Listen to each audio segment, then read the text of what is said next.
From the archives of the great library of Arathes, Golden City of Elves, the wise scholars of Grey Sage present the unlikely and highly questionable accounts from those who were avowed witness. These are the suspenseful investigations of the human, Fraenk Neversleep, Arch-Preceptor of Blackroot. And now, the Neversleep Scrolls, Circle of the Mind Thief, written by Philip Walton. The story continues. Chapter 46. Right, so that's how things could get worse, Kyla muttered. Everyone had their attention fixed on the falling plume out in the lake. All voices had stilled. Bodies frozen in an involuntary and primal dread. Far out, a rippling wave began to move along just under the surface of Lake Ewan, making a small hill out of the water. Something massive was gliding inexorably toward the city with deliberate intent. Kyla had the immediate feeling like she should run, but instead found herself fixed to the spot where she stood, gaping. Kyla distantly wondered what it said about people that, in spite of every survival instinct telling them to escape, they had to stay and lay eyes on the enormous leviathan which was surely coming to devour them. The Palewood acolytes' summoning ritual was all but forgotten as they also watched. They had been quite pivotal in this thing's arrival, and had hitherto felt that summoning this monstrous beast was definitely something they wanted. Now watch the approach. At first with tired satisfaction, but as it drew closer and they had a better sense of its size and certain malignant intent, there was only one rational response to seeing it, and their delight melted away to grave concern, followed by fear and finally mind-blanking existential terror. Then, as the dread wave reached the outer limits of the harbour, something even scarier happened. The force that was under the surface seemed to disappear, and its wave rolled on without it. The creature seemed to have taken to the depths. And now we have no idea where it is. Great. Kyla decided this was her sign it was time to leave. She stepped backward into the shadows, and was moving stealthily up the dock when she heard the voice of the fat priest shriek. "There it is!" As much as she didn't want to, Kyla stole a glance over her shoulder and immediately regretted it. A huge, scaly dome, like a tiny island, had just breached the water surface. It was much closer than she was expecting, probably 10 ship lengths from the end of the longest dock. And beneath the black waves, she could see a terrible asymmetrical constellation of yellow, glowing orbs that rolled and blinked. The creature was watching the city. Kyla released an involuntary whimper, and the strength in her body wavered. The Palewood brethren all seemed to have the same reaction, as a ripple of shrieks and cries went through their ranks. They stood knock-kneed and trembling. Only Dandrikan stepped closer, raising his arms in triumphant welcome. "Yes, he's here. Rejoice, for the unhallowed one is upon us." Dandrikan shouted, his gesticulations wild and manic. He turned back to the cult, who gave the distinct impression that rejoicing was not about to happen. It was clear that they were experiencing a significant amount of summoner's remorse. Many of the scrawny men were already stepping backward, out of the circle runic symbols, heedlessly toppling candles and capsizing one of the braziers, which erupted in a burst of sparks. "This is what you wanted!" Dandrikan cried, sounding like he was trying to convince them. Baltzoan the Undergod is here. The Punisher and Destroyer. The time of cleansing. Punish the unworthy. It's waiting for your sacrifice. Dandrikan grabbed the acolyte nearest to him, but the man shook free with a childlike whimper.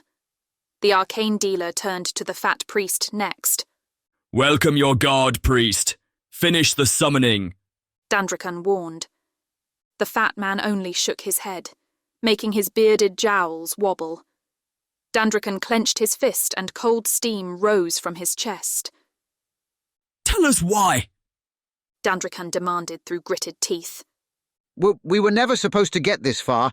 I'm not a true believer. I just learned their invocations from books so they'd trust me, so they would work to keep my belly full and my purse fat with coin. The fat man snivelled. We were never supposed to actually summon the Leviathan. Dandrikan released his mental grip on the big man, and he immediately covered his mouth, as if somehow he could stuff everything he'd spoken back inside. but it was too late. The half-starved and haggard acolytes turned to fix their leader with poisonous, reproachful glares. Their thin bodies, a testament to all the hungry days and miserable nights in service to this greedy charlatan. And now they had helped him summon forth a great evil to wreak fiery death upon non-believers, in a ceremony which would also soon require their sacrificial blood offering. Somehow, this had sounded like a brilliant scheme back during the late nights, drinking sour goat milk liquor, and commiserating over their hatred of everyone who wasn't them back in the swamps of Tigrayan. Now, in the unholy light of the submerged demon's many eyes, a certain kind of clarity had taken hold. This was unequivocally a bad idea, and not something any of them wanted to die for. Lads, wait. The priest called. A foul spirit has overtaken me. It made me say false things. We have to appease it with fine foods and strong wine, or your leader will surely be taken from you. Stuff yourself on your own coin, you fat pig. One acolyte threw a lit candle at the priest, which went out in mid-air, but still splashed him with hot wax and made him cry out. Others spat and cursed at him. The priest tried to follow, but a man with black teeth waved a dagger at the fat priest, making him abandon his pursuit. Come, brothers! Dandrikan called out to them. I will lead you now. We must finish our work here. Your god awaits a sacrifice. His smile curdled as he clearly misjudged these men's appetite for further service to the cult. They shoved past him and continued to back further out of the summoner's circle. When she was young, Kyla was always taught that cursed souls, those who worked in service of evil, either by birth or by choice, were tainted by it forever, and would remain in thrall to its influence without redemption or remorse. But here in this moment, she was amazed to witness that all it took to break the dreaded cult of the Palewood Brethren was one fraudulent leader to finally admit their deception. That and the mixture of cowardice and terror created by an approaching netherdemon. Although none had spoken it aloud, the Palewood Brethren had seemed to collectively decide to immediately disband and cease further association. They continued their cautious retreat. We must give it the blood sacrifice or it will abandon this realm. Dandrikan pitched like a spoiled child. Spill your own blood and get skarked, you weasel. The black-toothed man shouted at him and made an obscene three-fingered gesture. Then the beast sent out another deep, trumpeting call that Kyla could feel low in her chest and back teeth. She was filled with a dark, atavistic sense that she was nothing but helpless prey and would be consumed not once but millions of times over a span of eons. The urge to throw up and empty her bladder at the same time was almost overpowering. The terrified brethren broke ranks and began to run back down the docks in headlong panic. Stop! Dandrikan raised his hands. The air around him seemed to swirl and crystallize into delicate flakes of snow. The cultists froze in place, their bodies motionless like they were playing some kind of child's game. He's using the necklace on them, Kyla thought, and decided she was probably much too close to the action. In fact, if Dandrikan had some kind of wish to die by this summoned monster, then that was just another item off her list. She should really think about getting as far away from the city as possible, but in that moment, she also realized that she, too, could not move. The necklace could apparently reach beyond what Dandrikan may have intended. You faithless scum! He shouted at the frozen men. You claim you want cleansing for a city of decadence and fornication, to see your enemies cower in fear at the coming of the great destroyer, Bultzuan. He is here now, but where is your devotion? I will remind you. Dandrikan made another motion with his hand, and the acolytes reached down to their belts.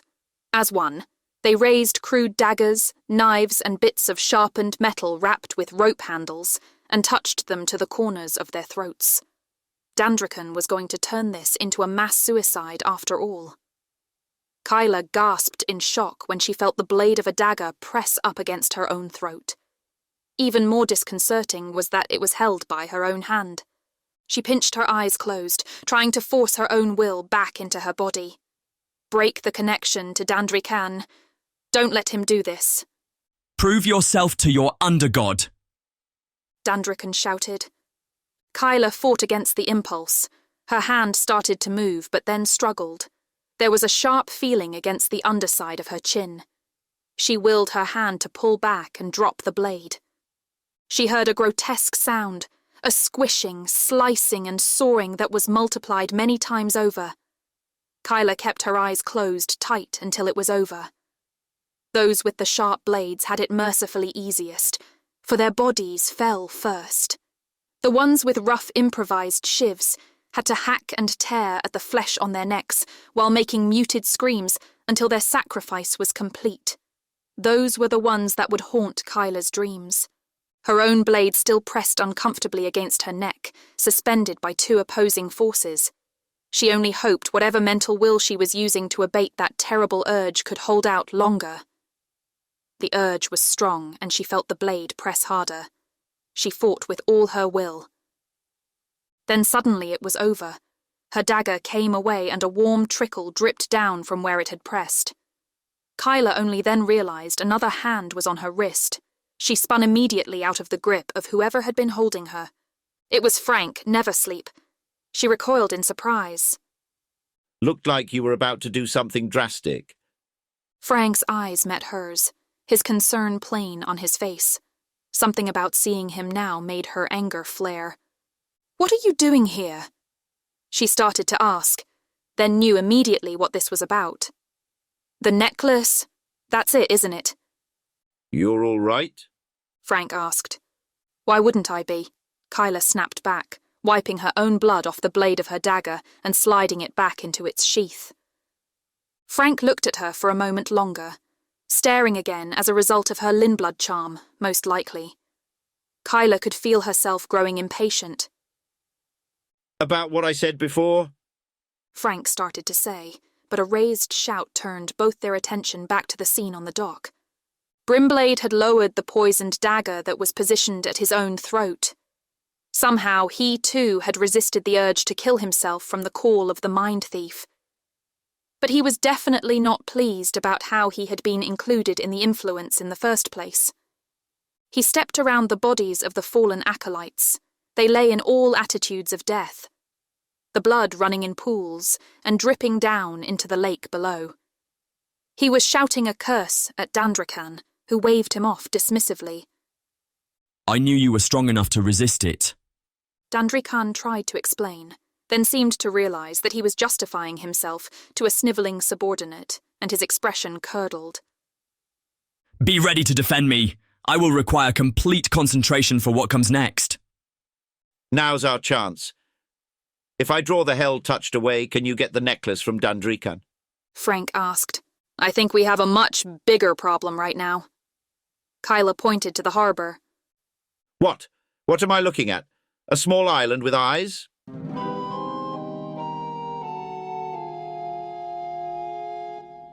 Frank's brain did not seem to want to comprehend what he was witnessing out in the harbour, which was a perfectly reasonable reaction for someone seeing an eldritch netherdemon for the first time.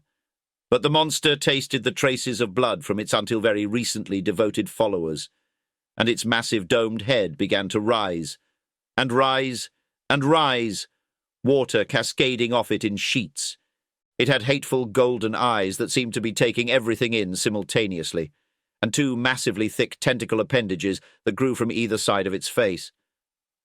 A segmented, insectile-type jaw opened and closed in anticipation of its impending feast.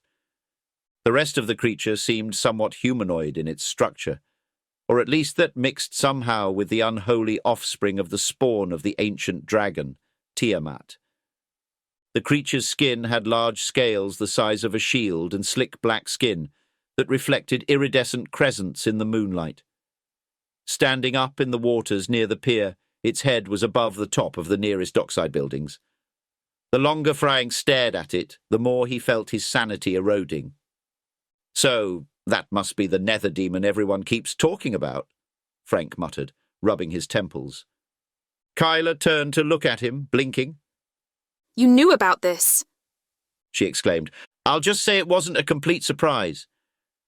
This impossibly long day that refused to finally be over was quickly turning into not just the worst day he'd ever had, but possibly the worst day anyone, anywhere had ever experienced.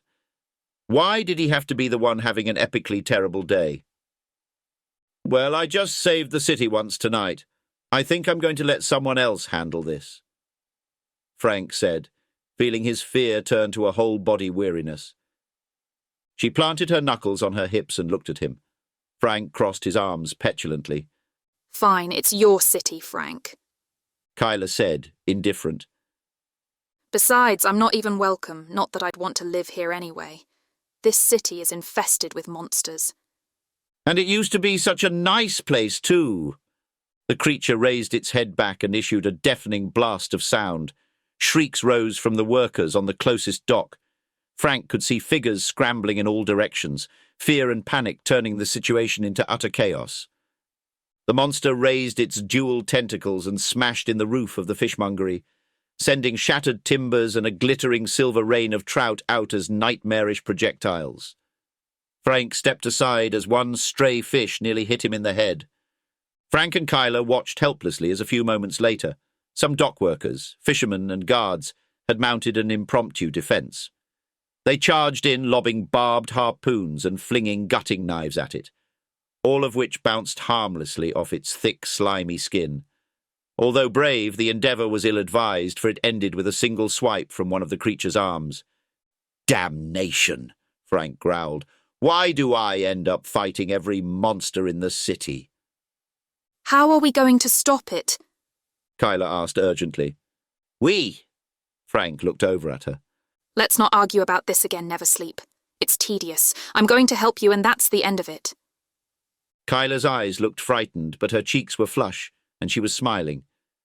Something about the way the light from the burning docks was dancing across her delicate features made her look quite lovely. "Very well, but you've chosen a poor time to help. I have no idea how to defeat a netherdemon. We're probably just going to die." He grinned back at her. I figured as much. We can at least give him a fight. "Call in some help from your friends?" Fraenk pointed skyward. Kyla scoffed derisively. I think I've used up any last favours with them. Fraenk felt inside his cloak.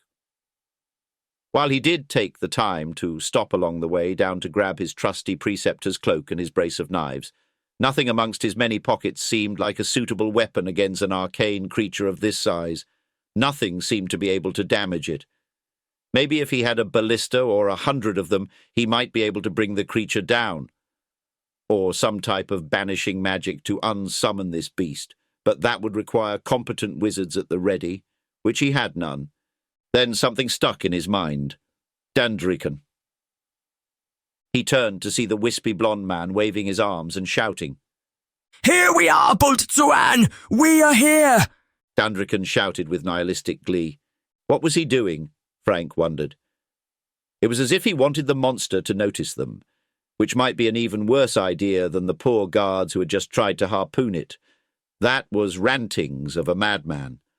For surely only someone who wished for death would invite such calamity.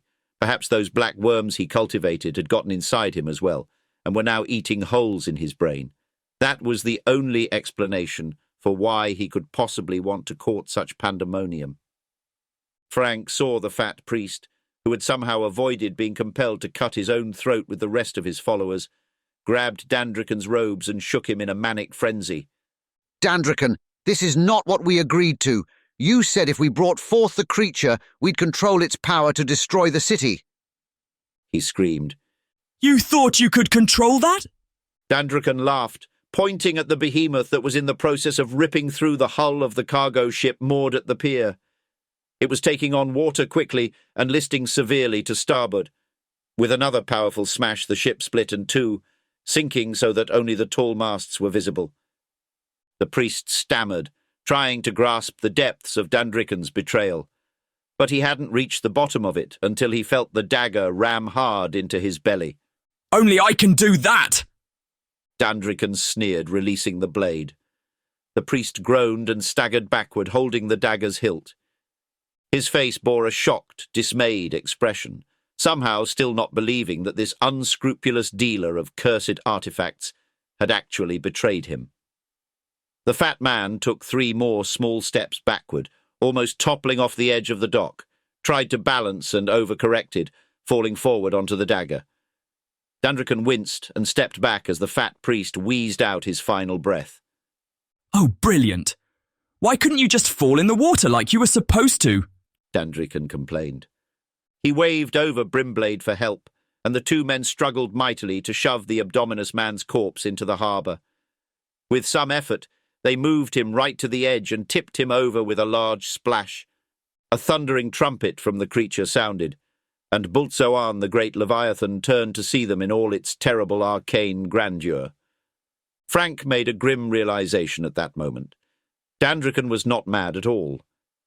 At least not in the realization of his scheme, which itself was as completely chaos-touched as only a recluse who lives in a plague house could devise.